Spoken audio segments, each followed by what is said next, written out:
Tenez-vous prêts pour la recherche de chaînes. La date approche. Et je pointe et j'ai les chaînes. Toi t'es prêt?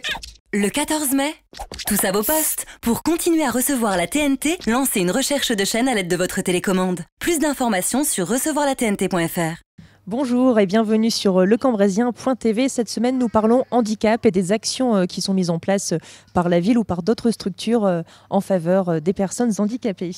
Delphine Pontieux, bonjour. Bonjour Marine. Alors nous allons parler du service Handimom, un service de la ville, du CCAS. Et vous organisez une après-midi le 24 avril prochain pour présenter vos services. Oui, on organise une journée donc, avec tous nos partenaires au niveau du service Handimom, donc le mercredi 24 avril après-midi. Et comme chaque année, on travaille autour d'un thème, donc avec l'ensemble des structures locales. Et cette année, on travaille autour du jeu.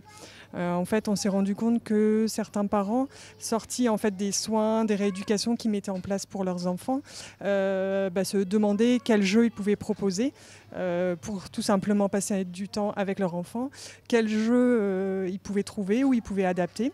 Et on a décidé de faire cet après-midi autour de ce thème, autour du jeu, et donc comment adapter le jeu au handicap de l'enfant. Alors pour rappel, Handimom, c'est un service donc, qui est mis en place par la ville et qui permet finalement d'accompagner les parents qui ont des enfants atteints de handicap. Oui, tout à fait. On accompagne les parents donc, qui ont un enfant en situation de handicap ou qui a une maladie chronique et invalidante, donc tout type de handicap. Et on essaye d'accompagner les parents à la fois en individuel, donc avec des entretiens individuels autour des aides administratives, de la recherche d'un mode de garde, de la guidance parentale, et également en groupe. On propose des groupes de parole, on propose des ateliers pour les parents et des sorties familiales. Et puis on propose aussi de la garde à domicile. Des services donc également, par exemple, comme vous disiez, de la garde à domicile, oui. C'est-à-dire que des personnes, parce que c'est aussi pour les parents, pouvoir prendre du temps également pour eux, proposer quelqu'un qui vient chez la personne pour par exemple sortir au cinéma. Oui, tout à fait. C'est dans le cadre du droit au répit effectivement des parents. On a conventionné avec l'association à domicile Cambrésis et donc on a du personnel qualifié, donc des techniciennes en intervention sociale et familiale qui peuvent se déplacer au domicile des parents pour garder à la fois l'enfant en situation de handicap et la fratrie, donc en semaine mais aussi en soirée, le week-end. On accompagne la famille dans ce sens-là, on fait un dossier, et on rencontre la famille plusieurs fois et ensuite on met en place la garde pour que les parents effectivement puissent avoir un petit peu de répit. Et c'est aussi aider les enfants qui sont en situation de handicap, aider les parents, savoir quels gestes faire, peut-être des choses à comprendre également. Alors c'est souvent les parents en fait qui nous guident parce que qui connaît le mieux l'enfance, c'est quand même le parent, donc qui nous transmet au départ toutes les conduites à tenir pour son enfant. Et puis effectivement après les TISF, les techniciens en intervention sociale et familiale, peuvent aussi proposer des jeux, des activités aux familles. C'est également trouver des solutions ensemble. Voilà, tout à fait. C'est vraiment un travail de coéducation. Voilà. Très bien. Et donc tout cela sera retrouvé le 24 avril après-midi. Quels sont les horaires ? Alors 13h30, 17h au marché couvert. Donc c'est ouvert aux parents, aux enfants, parce qu'il y a des ateliers donc à la fois pour les enfants et pour les parents. Et puis à toute personne intéressée par la thématique qui souhaite découvrir des jeux, des activités qui peuvent être adaptées au handicap de l'enfant, qu'on va proposer à moindre coût ou même à faire soi-même. Donc il y aura des ateliers sur place, différentes animations pour les petits et les grands. Et ce sera vraiment une après-midi ludique qui va permettre aux familles de découvrir des structures locales, de se rencontrer aussi, peut-être créer du lien, etc. Oui, tout à fait. Merci beaucoup Delphine. Et puis on se retrouve dans un autre endroit également qui met en place des actions et qui aide les personnes en situation de handicap. C'est à l'ADAPT.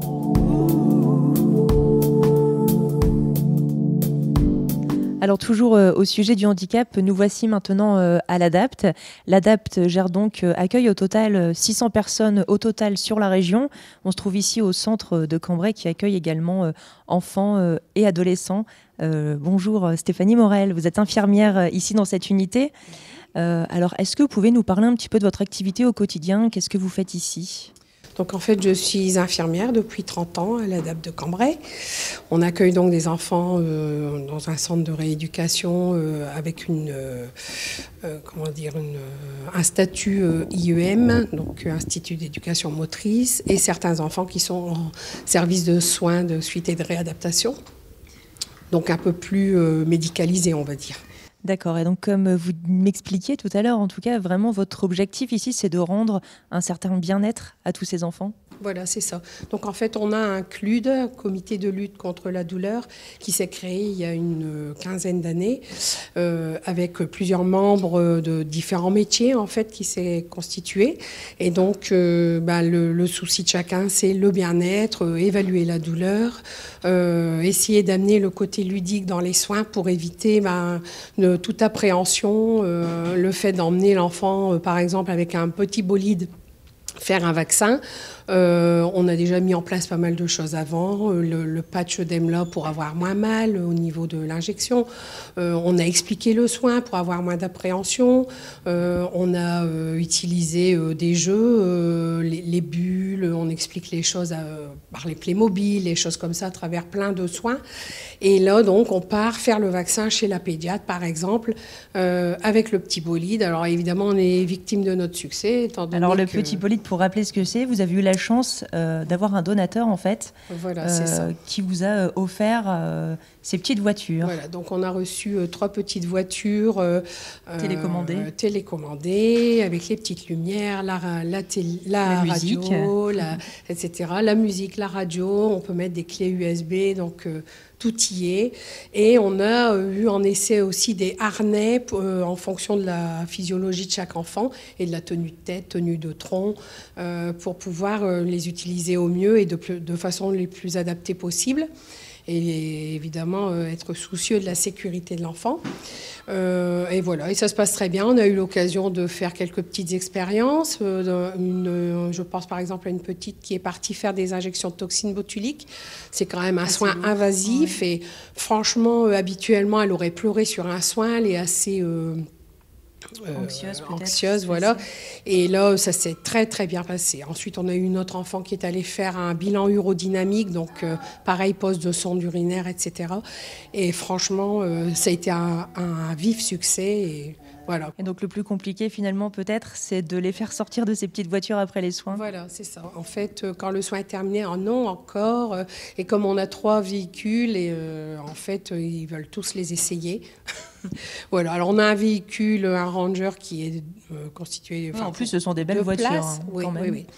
D'ailleurs, on peut remercier Claire Rousseau qui est à l'origine de cette fabrication de véhicules qui se trouve dans le bassin d'Arcachon et qui est venue nous livrer ces petits bolides. Des véhicules en plus 100% français.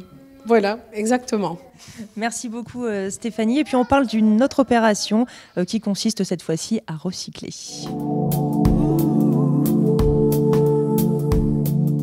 Alors, une autre action ici au sein de l'ADAPT, nous en parlons avec vous, Isabelle Barbet. Bonjour. Bonjour. Vous êtes donc monitrice éducatrice ici au cœur de l'ADAPT. Alors, nous parlons à présent recyclage. Vous recyclez tout ce qui est bouchons, bouteilles, etc. Alors, on recycle les bouteilles d'eau en plastique, on recycle les gâchettes de produits d'entretien, on recycle les capsules de Tassimo, de Dolce Vita, les crayons usagés, les paires de lunettes usagées. On récupère aussi les piles et les prospectus. Et donc tout cela a un double objectif. Voilà. Alors le premier, c'est d'apprendre aux enfants à protéger la planète, c'est-à-dire de respecter tout ce qui se passe autour de ça. Et en même temps, avec certaines actions, on peut récupérer de l'argent. Et donc, avec cet argent, on aide à des projets éducatifs. Alors vous récupérez de l'argent comment ? Alors pour les bouteilles en plastique, on va au champ. Il y a la machine qui recycle les bouteilles. Et on a une collègue et une amie qui fait ses courses à Auchan. Donc les enfants vont à cette machine, ils passent toutes les bouteilles et on récupère un bon d'achat. Donc, on le donne à Christelle, donc c'est notre collègue et amie. Elle nous les donne en argent, on les met dans une petite tirelire. Et puis là, actuellement, on a à peu près 850 € depuis 1 an et demi, 2 ans. Et donc, ça sera pour le transfert des pré-ados. Ensuite, on fait les prospectus. Et là, les prospectus, ça revient à l'association Andy Holiday du centre. Et c'est pour permettre aux enfants permanents de partir en vacances 1 semaine. Et alors, il y a aussi les lunettes, par exemple. Voilà. Alors, les lunettes, on fait aussi des actions où est-ce qu'on donne à quelqu'un d'autre. Donc là, on les donne aux opticiens qui s'en resservent pour les pays lointains. Alors, vous disiez que tout cela permettait de récolter des fonds, comme vous venez de le dire, pour financer des projets comme lesquels, par exemple ? Alors, la dernière fois, ils sont allés en transfert au sport d'hiver. Donc, on avait donné pour qu'ils fassent du chien de traîneau. Ensuite, il y a le groupe des permanents, donc des enfants qui restent ici toute l'année, sont partis en transfert il y a quelque temps au Mont-Saint-Michel, enfin voilà, dans différents lieux. Et les projets sont montés par notre projet ici qui va voir le jour de l'équitation, peut-être. Voilà, donc nous maintenant, on voudrait mettre au sein des préados parce que c'était nous les premiers acteurs à faire le recyclage. Et donc, on va mettre en place le recyclage de l'aluminium, les canettes de boissons, et qu'on va revendre chez le ferrailleur à un chi, comme on le fait pour les papiers journaux. Donc l'aluminium, c'est 0,50 centimes le kilo, et les prospectus, c'est 3 centimes le kilo. Actuellement, le cours du papier a baissé un petit peu, mais c'est pas grave. On le fait quand même, même si on a zéro. Voilà, et on fait aussi l'action pour le Téléthon, c'est-à-dire tout ce qui est capsules de bière, les boîtes de conserve et les piles usagées. Merci beaucoup Isabelle. Voilà. Et nous nous intéressons maintenant à 2 autres actions, les pièces jaunes notamment, qui ont un beau succès ici, et puis également le festival Andiar.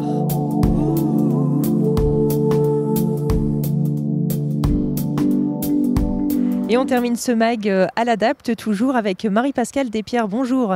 Bonjour. Vous allez donc nous parler du festival Andiar. Vous faites partie du comité organisateur. Alors, le festival Andiar qui va se clôturer, qui est en cours d'ailleurs, oui. Et qui se clôture quand ? Il se clôture le 26 avril avec un spectacle pour adultes qui se déroulera au théâtre de Caudry à 19h. Alors, pour rappel, en quoi consiste ce festival Andiar ? Alors, le festival a pour but de promouvoir la créativité des personnes en situation de handicap. Non seulement la créativité, mais toute l'expression artistique sous toutes les formes, que ce soit par le biais d'art plastique ou de spectacles vivants. Donc, c'est ainsi que nous allons avoir plusieurs lieux d'exposition sur le Cambrésis, le Cateau et le Caudrésis. Par exemple sur Caudry, c'est les ateliers culturels. Et puis le centre hospitalier de Cambrai, le musée Matisse, ainsi que la médiathèque de Le Cateau. Donc pour vous, c'est vraiment faire rayonner le savoir-faire d'ici à travers le Cambrésis ? Absolument. Donc les artistes sont issus des centres médico-sociaux, mais pas uniquement. Il y a aussi des artistes indépendants qui vont également exposer leurs œuvres. Donc ça rassemble pas mal de monde. Alors est-ce qu'il y a un site peut-être ou des plaquettes à retrouver ? On peut retrouver le programme complet ? Alors le programme complet est sur le site www.andiar.fr. Nous avons également une page Facebook et toutes les informations sont donc sur ces deux lieux. Merci beaucoup Marie-Pascale pour ces explications concernant le festival Andiar. Et puis notre action à souligner ici au sein de l'Adapte, c'est quelque chose qui n'avait pas eu lieu depuis quelques temps. C'était la récolte des pièces jaunes qui a remporté d'ailleurs un bon succès cette année. C'est important de le souligner puisque 54 kilos ont été récupérés donc pour l'opération des pièces jaunes. Merci beaucoup et puis on se retrouve la semaine prochaine pour un nouveau numéro du Cambrésien.tv. À l'agenda de la semaine, tout d'abord, une pièce de théâtre avec une intrigue à la Agatha Christie qui se passe à Londres en 1888. Le cercle de Whitechapel vous invite à découvrir la vérité. Mais la vérité sur quoi ? Rendez-vous au théâtre de Cambrai le vendredi 26 avril à 20h30. À suivre, un concert du duo Ariétite au théâtre de Cambrai le dimanche 28 avril à 17h.